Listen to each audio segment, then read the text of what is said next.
오늘 새벽 우리에게 주신 하나님의 말씀은 시편 131편입니다. 구약성경 899면입니다. 다윗의 시, 곧 성전에 올라가는 노래.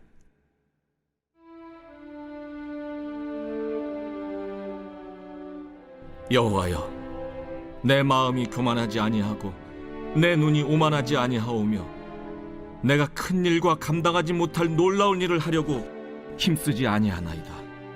실로 내가 내 영혼으로 고요하고 평온하게 하기를 젖된 아이가 그의 어머니 품에 있음 같게 하였나니 내 영혼이 젖된 아이와 같도다. 이스라엘아, 지금부터 영원까지 여호와를 바랄지어다. 오늘 새벽에도 하나님의 은혜와 평강이 함께하기를 바랍니다. 사람마다 풍기는 이미지가 있습니다. 우리는 그것을 보고 그 사람에게 이런 맛이 난다, 이 맛으로 비유할 때가 있습니다. 그 사람은 진짜 진국이야 라고 표현하는 사람들은 오랫동안 만나면 만날수록 더욱더 기분이 좋은 사람. 처음에는 잘 모르는 것 같지만 만나면 만날수록 이 사람을 만나면 참 좋다. 무엇을 맡겨도 어떤 상황에서 만나도 참 좋다라고 생각되는 사람들이 있습니다. 또 반대로 이와 달리 만나면 만날수록 멀리하고 싶은 사람, 진국보다는 반대로 조미료가 잔뜩 들어가서 느끼하다라고 느끼는 사람들도 분명히 있습니다. 우리가 하나님의 형상으로 지음을 받아서 사람인 우리도 사람을 대할 때 이 사람에겐 이런 것이 풍기는구나 라고 느낄 때가 있는데, 사람을 지으신 하나님은 어떠실까요? 사람을 하나님의 형상대로 지음 받았기 때문에 우리의 생각, 우리의 마음, 우리의 태도를 하나님께서는 누구보다도 더 잘 알고 계십니다. 단지 하나님 앞에 나와서 예배하는 시간, 기도하는 시간의 모습이 아니라 우리가 어떻게 살아가는지 너무나 잘 알고 계시지요. 그런 우리가 하나님 앞에서 예배할 때 하나님은 어떤 마음이 드실까요? 오늘 시편은 예배하러 하나님 앞에 올라가면서 내가 어떤 마음의 태도를 가져야 할 것인가 하는 자신을 돌아보는 시인의 고백이 나옵니다. 1절에 이렇게 시작을 합니다. 여호와여, 내 마음이 교만하지 아니하고 내 눈이 오만하지 아니하오며 내가 큰 일과 감당하지 못할 놀라운 일을 하려고 힘쓰지 아니하나이다. 우리말에는 아니합니다, 아니합니다 이 3번 반복되는데, 원래 히브리어에는 이 아니한다, 내가 하지 않겠다라는 부정어가 로라는 단어입니다. 원래는 내가 그렇게 하는 존재인데 나는 그렇게 하지 아니하겠다, 로라는 단어로 부정어로 다 바꿨습니다. 세번역 성경에는 이렇게 번역을 합니다. 주님, 이제 내가 교만한 마음을 버렸습니다. 오만한 길에서 돌아섰습니다. 너무 큰 것을 가지려고 나서지 않으며 분에 넘치는 놀라운 일을 이루려고도 하지 않습니다. 근데 예배하러 나가는 사람, 우리처럼 주일에 혹은 예배당에 와서 예배하는 사람이 아니라 이스라엘 백성들은 성전에 올라가서 예배를 합니다. 그러니 그 길에 올라가는 길을 순례의 길이라고 불렀습니다. 가까운 데서 오는 사람도 있겠지만 적어도 일주일, 한 달 걸려 예배하러 오는 사람. 그 사람은 예배하러 오면서 속으로 계속해서 생각을 할 겁니다. 이제 내가 주님 앞에 나가서 예배하는구나. 내가 오늘도 주님 앞에 나가서 예배하는구나. 어떤 마음을 가져야 할까? 하나님 앞에서 예배하는 시인은 자기 태도를 돌아보며 다짐합니다. 가장 먼저 다짐했던 것은 주님 앞에 서기 전에 교만한 마음을 버리는 일입니다. 교만한 마음을 버리는 것. 이 교만이라는 말을 이렇게 번역해 놨는데요. 스스로 높이는 것, 조금 더 과하게 번역하면 내가 하나님처럼 되겠다라고 생각하는 마음, 그 마음을 내려놓는 겁니다. 하나님 앞에서 예배하면서 이런 마음을 품었던 사람들이 많은 거죠. 하나님, 내가 얼마나 존귀한 사람인지 아시겠습니까? 내가 얼마나 소중한 사람인지 주님 아시겠습니까? 근데 이게 주님 앞에서 이 마음 품는 것 자체가 참 부끄러운 마음입니다. 반대로 얘기하면 하나님 앞에서 막 얼마나 의식되는 모습이 있는지 하나님이 과연 그런 예배를 받으실까요? 시편 138편에 보면 이렇게 하나님께서 말씀하십니다. 여호와께서는 높이 계셔도 낮은 자를 굽어 살피시며 멀리서도 교만한 자를 아심이니라. 하나님 앞에서는 정말 겸손한 자, 낮은 자는 하늘에 계셔도 굽어 살피시지만 교만한 자는 저 멀찌감치 있어도 그는 구별해내신다라는 거죠. 즉 하나님 앞에 나와서 예배하는데 교만은 늘 하나님과 거리를 두도록 만듭니다. 하나님께서는 품어주고 싶어도 교만한 사람의 모습은 예배 받으시기에 참 불편한 자의 모습입니다. 다윗이 왕위에 있으면서 이런 사람들을 얼마나 많이 봤을까요? 왕이면 최고의 권력의 자리 아닙니까? 그런데 이 교만한 사람들은 왕 앞에서도 눈에 띄기 마련입니다. 저 사람은 조심해야 될 사람이구나. 그래서 이사야 선지자는 이렇게 말합니다. 하나님께서 말씀하시되 내가 높고 거룩한 곳에 있으며 또한 통회하고 마음이 겸손한 자와 함께 있나니 이는 겸손한 자의 영혼을 소생시키며 통회하는 자의 마음을 소생시키려 함이라. 교만한 자가 아니라 겸손한 자의 마음을 하나님께서 정말 기쁘게 받으신다는 겁니다. 그래서 오늘 시인은 고백을 합니다. 내가 하나님 앞에 이렇게 나가서 예배하는데 그 예배자의 모습에 오만한 자의 모습, 교만한 자의 모습이 아니라 내가 겸손한 자의 마음을 품어야겠구나. 바로 이것이 시인이 제일 먼저 다짐한 마음입니다. 바로 우리가 하나님 앞에서 예배할 때 바로 이런 겸손한 마음이 있어야 합니다. 교만한 마음을 버리고 겸손한 자의 마음. 두 번째 이 시인이 말하는 것은 내 눈이 오만한 길에서 돌아서겠습니다 라는 겁니다. 마음이 교만하면 제일 먼저 바뀌는 것 하나가 태도입니다. 근데 그 중에서도 눈빛입니다. 눈빛이 바뀝니다. 이 교만한 사람과 겸손한 사람의 눈빛은 확실하게 다릅니다. 성경에서는 눈을 보고 마음을 들여다보는 창이라고 말합니다. 그래서 눈이 어두우면 행실이 어둡다라고 하는데 마음을 그대로 투영해내는 창이 눈이기 때문에 눈빛을 대단히 중요하게 여겼습니다. 어떤 눈을 가지고 있느냐. 눈이 어두우면 분별할 수 없는 것처럼 오만한 사람의 눈빛, 즉 교만한 마음이 드러나는 오만한 사람의 눈빛, 다른 사람을 쳐다보는 눈빛은 하나님께서 먼저 아신다는 것이죠. 그런 사람이 하나님 앞에 선다면 하나님이 그 예배를 기쁘게 받으실 수 있을까? 시편 101편에는 이렇게 말합니다. 자기 이웃을 은근히 헐뜯는 자를 내가 멸할 것이요 눈이 높고 마음이 교만한 자를 내가 용납하지 아니하리로다.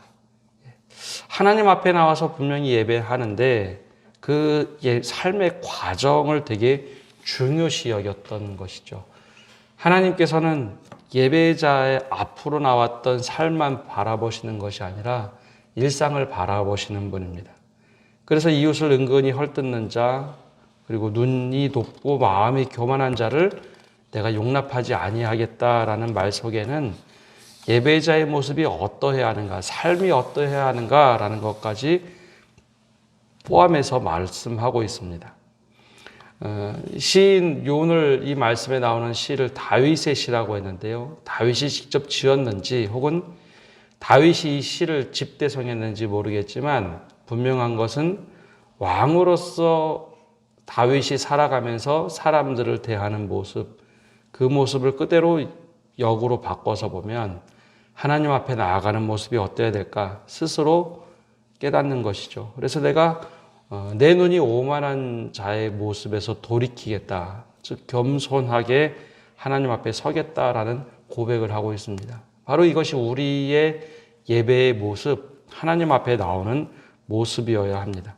세 번째는 너무 큰 것을 가지려고 나서지 않으며 분에 넘치는 놀라운 일을 이루려고 하지 않겠습니다. 라는 것이 세 번째 고백입니다. 하나님 앞에서 나오면서 내가 하나님 얼마나 큰일 했는지 아십니까? 내가 하나님 분에 넘치는 일을 하려고 얼마나 열심히 노력하고 이 일을 이루어서 하나님 앞에 드립니다. 그럼 하나님이 정말 기뻐하실까요? 우리 아이들을 키우다 보면 아이들이 자신의 생각과 지혜 그리고 범주에서 내가 이거 얼마나 잘하는지 알아? 하고서 이제 부모님한테 뽐낼 때가 있습니다. 그럼 부모님들이 아이를 보면서 웃으면서 툭툭 엉덩이도 쳐주면서 잘했다라고 하는데 그것은 아이 때의 모습입니다. 아이들은 그럴 수 있습니다.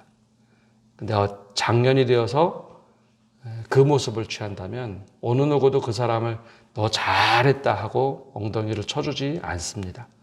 하나님 앞에서 내가 얼마나 큰 일을 하는지, 내가 얼마나 분수에 넘치는 일을 했는지 이거 한번 보십시오라고 한다면 과연 하나님께서는 그것을 보고 기뻐하실까?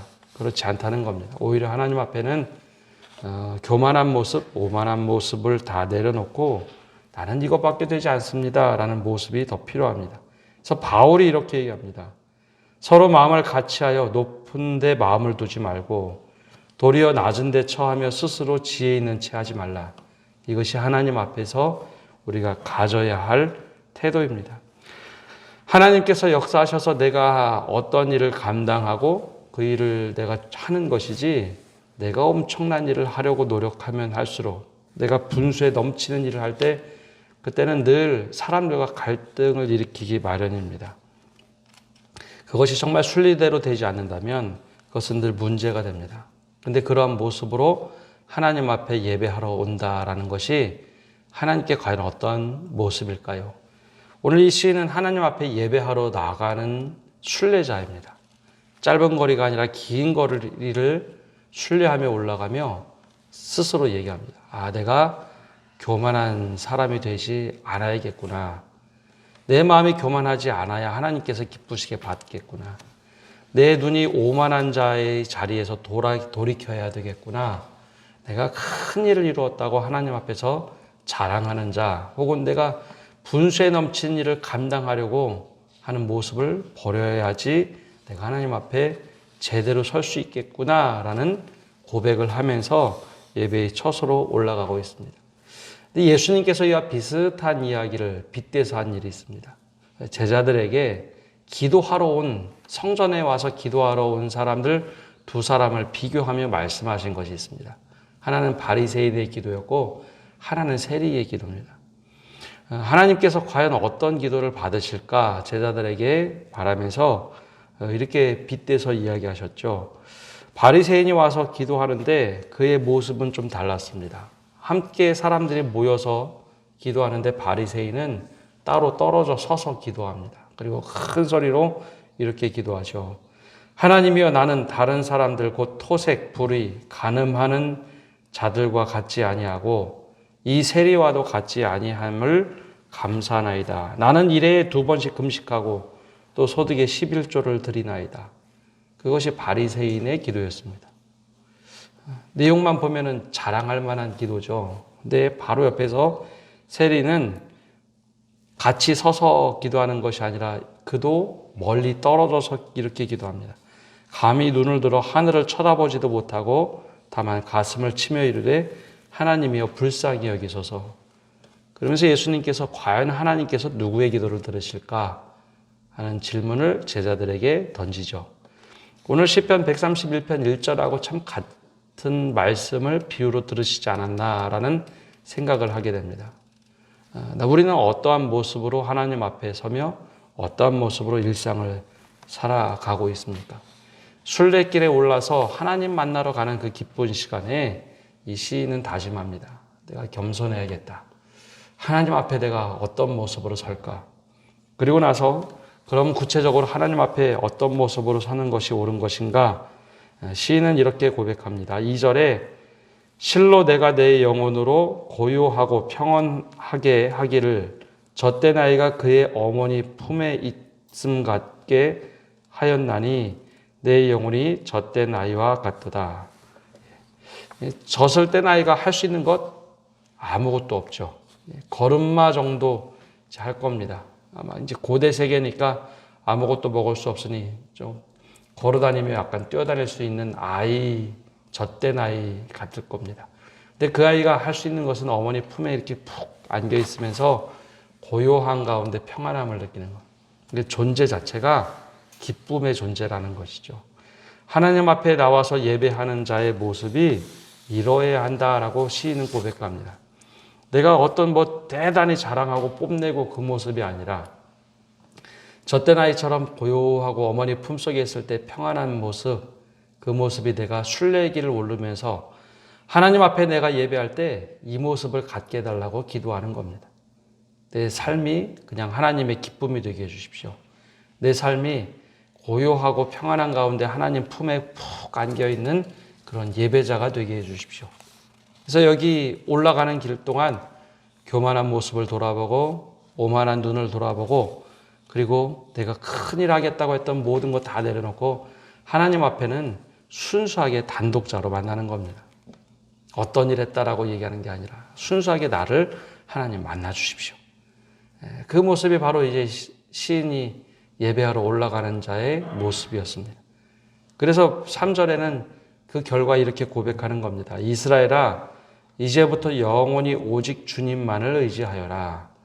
근데 사람을 의지하는 게 아니라 이제부터 영원까지, 이제부터 영원이라는 것은 축도할 때 보통 이 축도 마지막 부분을 합니다. 지금부터 영원까지. 그것은 지금부터 출발해서 마지막 영원까지 한순간도 하나님과 떨어져 사는 것이 아니라 내가 어려울 때나 좋을 때나 슬플 때나 기쁠 때나 하나님과 늘 함께하며 주님만 의지하며 살아가자라는 축도처럼 오늘 이 시편은 그렇게 마무리를 합니다. 내가 하나님 앞에 나가서 예배하는데 그 예배의 순간만을 위해서 사는 것이 아니라 지금부터 이제 영원까지 오직 주님만을 의지하여라. 이것이 하나님 앞에 예배하러 가는 사람의 모습, 하나님을 신실하게 믿고 살아가는 모습이 되겠다 다짐하는 겁니다. 그래서 이 시는 성전에 올라가는 노래로서 마음의 준비를 하고 가는 겁니다. 오늘도 하나님 앞에 나갑니다. 내가 오늘도 지금부터 영원까지 하나님만 의지하며 살겠습니다 하면서 내적인 고백을 다 하고 있습니다. 오늘도 우리가 새벽에 나와서 주님 앞에 기도합니다. 우리가 어떤 모습, 얼마나 잘했다고 하나님 앞에서 자랑할 수 있을까요? 그런 모습은 없을 겁니다. 하나님이 창조하시면서 우리의 모든 것을 다 아시기 때문에 하나님, 내 마음이 그냥 하나님께로만 향하기를 원합니다. 오늘도 새벽에 문제들을 가지고 왔다면 그 문제를 하나님께 다 맡겨드리니 하나님 고요하고 평안한 마음을 허락해 주시고 늘 하나님과 동행하며 주님만 의지하게 해 주십시오. 그러면 주님께서 함께 하시고 풀어주실 줄 믿습니다. 우리 새벽에 이 고백을 하며 하나님께 기도하며 나가는 성도 여러분 되시기를 바랍니다. 기도하겠습니다. 하나님, 우리가 새벽에 주님 앞에 나왔습니다. 오늘 이 시인이 성전에 올라가면서 노래하면 것처럼 우리가 교만을 버리겠습니다. 또 오만한 자의 눈에서 돌이키겠습니다. 내가 어떤 큰 일을 하거나 분수에 넘치는 일을 하겠다고 하는 그 마음까지도 다 내려놓고 주님만을 찾습니다. 우리가 정말 젖된 어린아이처럼 주님 안에 푹 안겨서 고요함 가운데 또 평안함을 주시옵소서. 하나님, 그리하여 내가 살아가는 방법이 오직 주님만을 의지하며 살아가겠다고 고백하는 저희 되도록 은혜 내려 주시옵소서. 그래야 하나님 안에서 정말 세리와 같이 제가 아무것도 아닙니다 라고 고백할 때 주님 우리를 흡족하게 바라보시고 이제는 우리가 살아갈 수 있는 방법과 길을 열어주셔서 주님 은혜 가운데 거하게 하여 주시옵소서. 그래 우리가 감당할 수 있을 만한 일을 맡겨주시고 우리가 교만함이 아니라 겸손한 마음을 가질 때 주님께서 우리와 동행하여 주시고 오만한 자의 자리가 아니라 주님 앞에 늘 말씀을 묵상하고 주님 뜻대로 살아갈 수 있는 자가 될 때 하나님이 사용하시는 또 하나님이 쓰시는 존귀한 사람이 되도록 축복하여 주옵소서. 오늘 한 날도 주님께 모든 것을 맡겨드립니다. 우리와 함께하여 주시옵소서. 이 모든 말씀 예수님의 이름으로 기도합니다. 아멘.